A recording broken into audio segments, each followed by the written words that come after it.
Mga kapuso, may bago na nga itsura ang ginasaligan kag source sa mga dekalibre nga news kag public affairs programs. Ang GMA News TV nga subong, GTV na. Yaring balita nga gintutukan ni John Sala. The news you trust and new shows to love.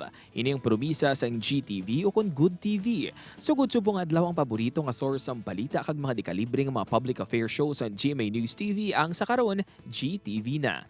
Sa rebranding lauman nga magapabili ng advokasya sa Kapuso Network nga serbisyong totoo, pinaagi sa mga news and public affairs shows nga nagmarka na sa kabuhi sa mga Kapuso viewers diri kag sa luwasang pungsod.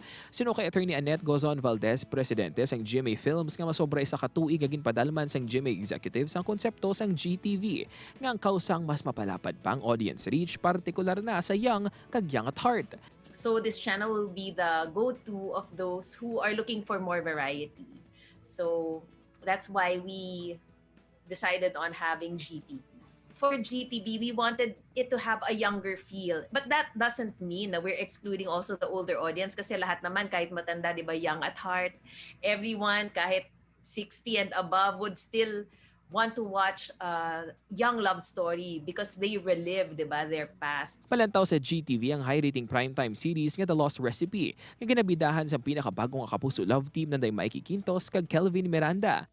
Ang May Fantastic Pag-ibig, Heartful Cafe, kaupod sa Asia's pop diva Julian San Jose kag David Licauco, Love You Strangers, ang real-life couple nga sa Gabi Garcia kag Khalil Ramos, kag Flex, kaupod ang mga fresh faces sa Kapuso Network kag madamo pa.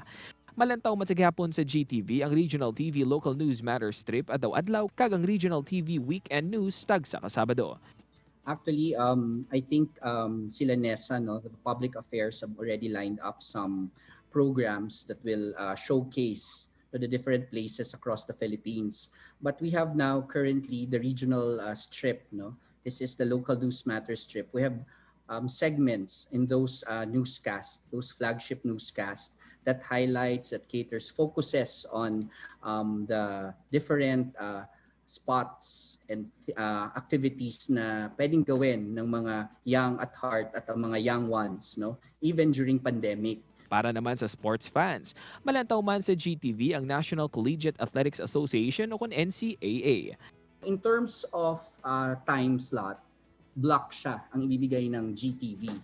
So yon. And of course, all the games have to be finalized pa, but GTV will be allocating a big chunk of its airtime for the games. Upod kay Cirilo Rinduque, John Sala. 1. Western Visayas.